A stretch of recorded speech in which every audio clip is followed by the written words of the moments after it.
Ang atong unang pagbasa naghisgot og panagna sa Ginoo or pasalig. Tawag ni natog pasalig sa Ginoo unsay mahitabo sa iyang katawhan kung magsunod na gyud sila sa sugo sa Ginoo. Labi na gyud kaning sugo nga atiman na gyud ang mga kabus, ang mga nanginahanglan, ang mga dinaog-daog, atiman na gyud. Nya ayaw na mo pagsigig hunahuna sa inyong kaugalingong kaayuhan, kung dili maghunahuna na gyud sa kaayuhan sa tanan. Matud pas Ginoo diri, mahimo unya mong tig-ayo sa mga nangaguba, tig-ayo og mga paril. Nya kani karon na daghan namang nangaguba tungod aning gubat, daghan na kunong guba sa kalibutan. Labi na gyud ang atong mga kabukiran nangaguba na, ang atong kalasangan naguba na, ang atong water table naguba na, ang atong kadagatan, mga corals nangaguba na, ang atong mga mineral resources nangaguba na tungod sa mga illegal mining.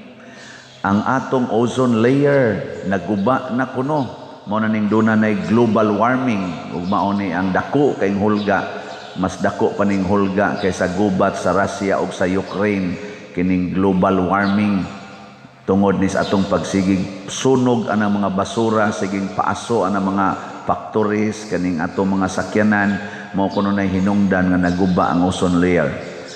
Nya unsa may gitawag ni Kristo kun sa Ginoo sa unang pagbasa, kun maminaw mo nako nya magsunod na gyud mo sa ako mga pagtulunan, di na mo magsigig supak-supak ug magpatuyang sa inyong mga gusto, tawgo na mo og mag-aayo. Kinsa may unang nakatuman aning maong panagna, hibaw mo kinsa gipanagna ni panahon pa man propeta Isaías. Ang mga Israelita adto nangabihag, nanga kuan sila ang ilang mga templo nangabungkag kay gisong sa kaaway. Nangandoy sila nga moabot na unta ang manluluwas nga mo'y motuman aning gisulti sa unang pagbasa. Natuman ba ni wa? Hangtod karon wa ni matuman.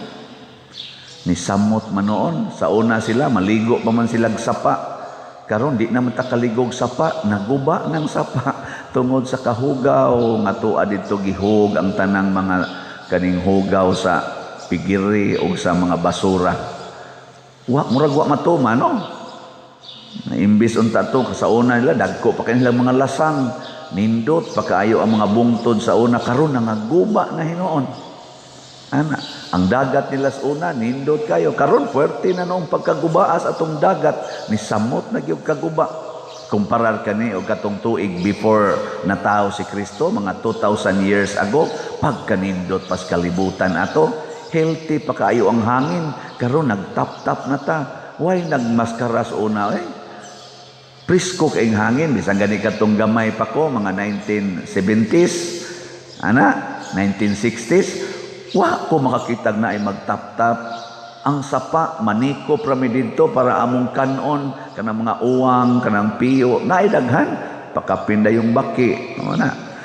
Naidaghan maligo sa sapa, mo inom pagid may anang gaagay ay sa sapa tubig. Karon galanalana na ang tubig, di na mainom, baho pagyud kayo. So sa man natuman ni wa ambot lang. Pero gaton tanaw natuman. Kinsa may unang nituman? Si Kristo. Niabot gyud si Kristo. Apan si Kristo nagtan-aw na sa tinuod nga naguba. Kining atong kalibutan moabot man yung panahon nga maguba gini. Ug duna sa Diyo'y moguba niini ang mga hinanib sa yawa. Pero si Hesus nagtukod og usa ka pundok sa mga tao nga mao'y muayo sa tinuod nga naguba. Ug unsa may tinuod nga naguba? Ang kalag tungod sa sala. Kining atong gipanghisgutan nga naguba ang bukid, naguba ang ozone layer, nangaguba ang tubig, baho na kayong atong palibot, polluted na kaayo, mga bunga man sa sala. Ang tinuod nga naguba, ang tao nga naay sala. Ang sala sa garbo, niguba ron sa Ukraine, niguba sa atong Marawi sa una, niguba sa Hiroshima and Nagasaki, panahon sa World War II, World War I, porting daghan ng nangaguba, garbo. Kinsay niguba ato? Ang nagda sa mga missile, mga bomba, mo'y nakaguba. Nya unsa man to? Garbo. Ang unang naguba, ang kalag tungod sa sala nga garbo. Kamemorize pa mo sa 7 capital sins. Kisay nakamemorize, taasan ka mo. Ay usabot, tinuod baka na memorize siya. Nadihay, gawas. 7 capital sins. Malimot ganita ng 7 capital sins, unya ato ng mabuhat, guba gyud. Na kami lang mga pari, unsa may kasagarang makaguba namo. Kanang L-U-S-T. Daghan kay naguba namo ana. L-U-S-T. Way siguro kininga wali amot. Makasod gani nas pari ng LUST, patay yung kolekta. Lagi. Kamo, inyong mga bana unsa man say nasudlan. Oy, LUST gyapon. Ana, kanang sigig pangita ng lami yun. Ana, last. Ana, kaulag. Daghan kay nangaigo ana. Hastagod si kanana ang Herodes, panahon pang Juan Evangelista, igo anang kaulag, iyang gikabit ang asawas, iyang igsuon, purting kinabitay karon, purting homosexuality karon, nasunog ang Sodom and Gomorrah, tungod anang unay sa babae o sa babae, lalaki o sa lalaki, mag-sex na sila, magminyo na sila, masuko na sila, ingno ni katong si Lot, ingnong Lot, sala lagi na. Ayaw mo ng unay. Nga na, agis, sunog yung Ginoo ang Sodom and Gomorrah. Nangaguba. Guba. Sala. Kining atong parokya, guba ni, o magpada ko ana. Usahay mo, aksyon na ba kong kada?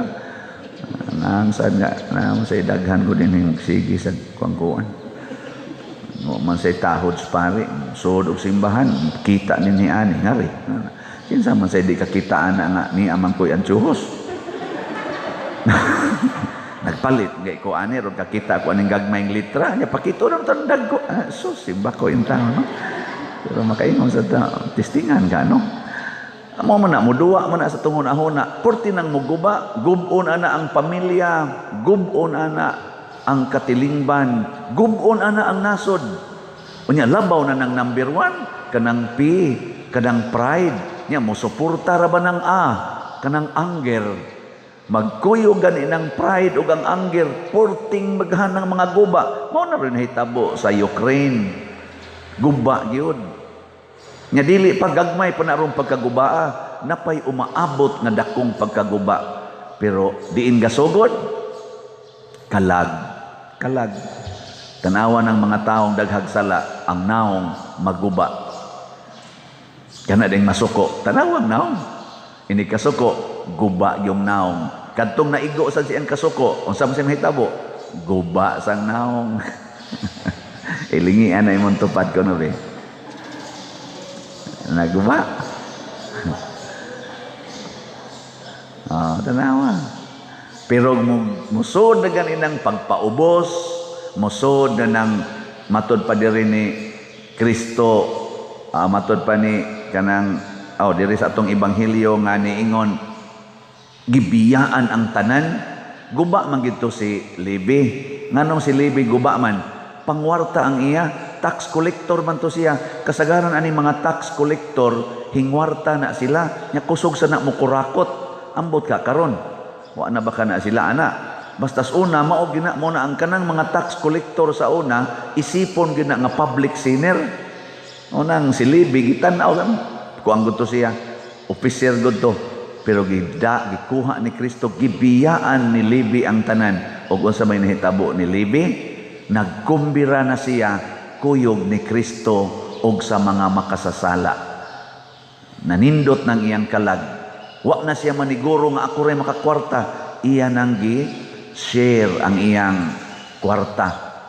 Mo bitan na kaning pagbiya sa tanan, mausad ni ang pagpalit sa salat.